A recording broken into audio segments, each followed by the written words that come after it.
शेलोम apologetics में आपका स्वागत है। अच्छा, क्या कभी ऐसा हुआ है कि बाइबल का कोई हिस्सा पढ़ते पढ़ते एकदम रुक गए हों और सोचा हो, अरे इसका असली मतलब क्या है? अगर हाँ, तो यकीन मानिए ऐसा सिर्फ आपके साथ नहीं होता। पवित्र शास्त्र को समझना ये एक बहुत ही फायदेमंद सफर है, पर हाँ, इसमें चुनौतियां भी हैं। तो आज हम क्या करने वाले हैं? आज हम बाइबल की व्याख्या के कुछ ऐसे पक्के सिद्धांतों पर गौर करेंगे जिनसे हमें परमेश्वर के वचन को सही ढंग से समझने में मदद मिले। तो सवाल ये उठता है कि बाइबल का अध्ययन करने का सही तरीका आखिर है क्या? देखिए, ये सिर्फ कोई किताबी सवाल नहीं है। नहीं, ये एक ऐसा सवाल है जिसका सीधा और गहरा असर हमारे विश्वास और हमारी पूरी जिंदगी पर पड़ता है। सच तो यह है कि शास्त्र का सही मतलब समझना एक विश्वासी होने के नाते हमारी सबसे बड़ी जिम्मेदारियों में से एक है। सिर्फ बाइबल को पढ़ लेना, मतलब यूं ही ऊपर ऊपर से देख लेना, काफी नहीं है। परमेश्वर का बुलावा इससे कहीं ज्यादा गहरा है। वो हमें बुलाते हैं कि हम इसका गहराई से अध्ययन करें और इससे आप कह सकते हैं सही ढंग से संभालें।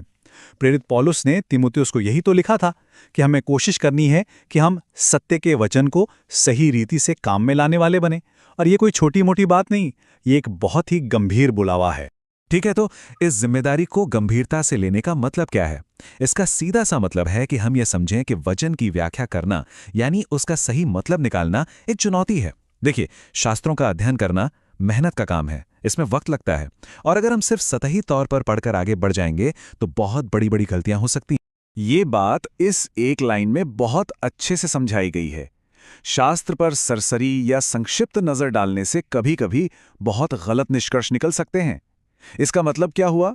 मतलब ये कि जब हम ध्यान से सावधानी से अध्ययन करने के लिए समय नहीं निकालते हैं ना, तो बहुत आसानी से वचन के असली मतलब से भटक सकते हैं। तो फिर सवाल यह है कि इन खतरों से बचा कैसे जाए? देखिए, इसका जो पहला और सबसे जरूरी कदम है ना, वो एक आध्यात्मिक नींव के साथ शुरू होता है, और वो नींव है समझ के लिए प्रार्थना करना। बाइबल का अध्ययन शुरू करने से ठीक पहले हमें ये याद रखना होगा कि ये कोई स्कूल कॉलेज की पढ़ाई जैसा नहीं है, ये एक आध्यात्मिक यात्रा है। और इस आध्यात्मिक यात्रा में हमारा गाइड कौन है? कोई और नहीं, बल्कि खुद शास्त्र के लेखक, पवित्र आत्मा। उनका काम ही यही है कि वो हमें सारे सत्य का रास्ता दिखाएं। एक मिनट के लिए सोचिए, ये कितनी सीधी सी बात है ना, कि अगर हमें जानना है कि किसी किताब का मतलब क्या है, तो सबसे अच्छा तो यही होगा कि हम उसके लेखक से ही पूछ लें। और जानते हैं, यूहन्ना 16:13 में यीशु ने एक बहुत ही अद्भुत वादा किया है। वो कहते हैं, परंतु जब वो अर्थात सत्य का आत्मा आएगा तो तुम्हें सब सत्य का मार्ग बताएगा। ये कितना शक्तिशाली आश्वासन है। सोचिए, वही पवित्र आत्मा जिसने प्रेरितों को गाइड किया, वो आज भी हमारे लिए मौजूद है, वचन को समझने में हमारी मदद करने के लिए। तो हमारा जो पहला सिद्धांत है वो इन दो आसान से कदमों पर टिका है। पहला, मार्गदर्शन के लिए प्रार्थना करें, और दूसरा, पूरी विनम्रता के साथ समझने के लिए पवित्र आत्मा पर निर्भर रहें। बस। अच्छा, तो प्रार्थना से शुरुआत करने के बाद अब आता है हमारा दूसरा सिद्धांत, और ये है कॉन्टेक्स्ट यानी संदर्भ का महत्व। इसका एक गोल्डन रूल है, हमेशा याद रखिए, शास्त्र को ही शास्त्र की व्याख्या करने दें। आप इसे एक पजल के टुकड़े की तरह समझ सकते हैं। जैसे एक अकेला टुकड़ा कुछ नहीं बताता, वैसे ही किसी भी एक वचन को अकेले पूरी तरह से नहीं समझा जा सकता। उसका असली मतलब तो उसके आसपास के वचनों से जुड़ा होता है। होता क्या है कि जब हम किसी वचन को उसके कॉन्टेक्स्ट से, मतलब उसके आगे पीछे से निकाल कर देखते हैं, तो हम गलत नतीजों पर पहुंचने का बहुत बड़ा रिस्क ले लेते हैं। लेकिन जब हम उसी वचन को उसके आसपास के हिस्सों, उस पूरे अध्याय और यहाँ तक कि उस पूरी किताब के एक हिस्से के रूप में देखते हैं, तब सही मतलब मिलने की संभावना बहुत ज्यादा बढ़ जाती है।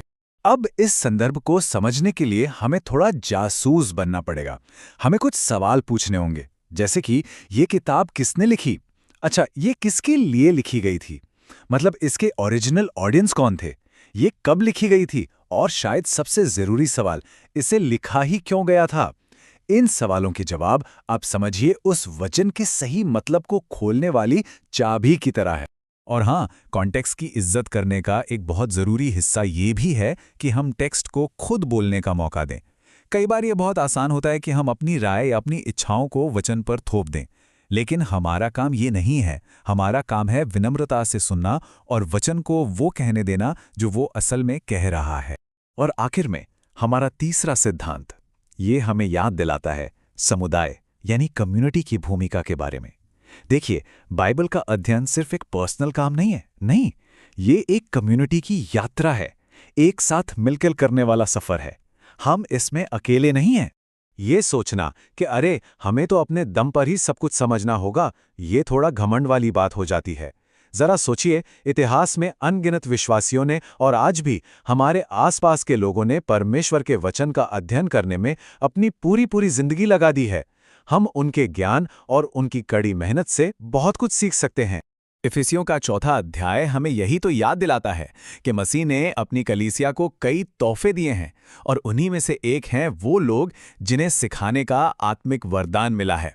ये शिक्षक, ये टीचर्स परमेश्वर की तरफ से एक गिफ्ट हैं ताकि वो शास्त्र को सही ढंग से समझने और उसे लागू करने में हमारी मदद कर सकें। तो चलिए अब इन सभी बातों को एक साथ जोड़ते हैं और अध्ययन के लिए एक प्रैक्टिकल फ्रेमवर्क तैयार करते हैं। हमने 3 मेन प्रिंसिपल्स को समझा है जो परमेश्वर के वचन का सही मतलब निकालने में हमारी रहनुमाई कर सकते हैं। तो ये है वो 3 स्टेप का ढांचा जो हमें हमेशा याद रखना है। पहला, प्रार्थना के साथ निर्भरता। किस पर? पवित्र आत्मा पर। दूसरा, संदर्भ के साथ अध्ययन, मतलब वचन को उसके कॉन्टेक्स्ट में समझना। और तीसरा, समुदाय के साथ सीखना, यानी दूसरे विश्वासियों के साथ मिलकर। तो अब आखिर में सोचने के लिए सवाल यह है कि ये सिद्धांत जब कोई अगली बार बाइबल का अध्ययन करेगा तो उस अध्ययन को कैसे बदल सकते हैं। एक बात हमेशा याद रखिएगा, परमेश्वर चाहते हैं कि उनके वचन को समझा जाए। अगर ये वीडियो आपको अच्छी लगी तो शालोम अपॉलोजेटिक्स को सब्सक्राइब करना ना भूलें।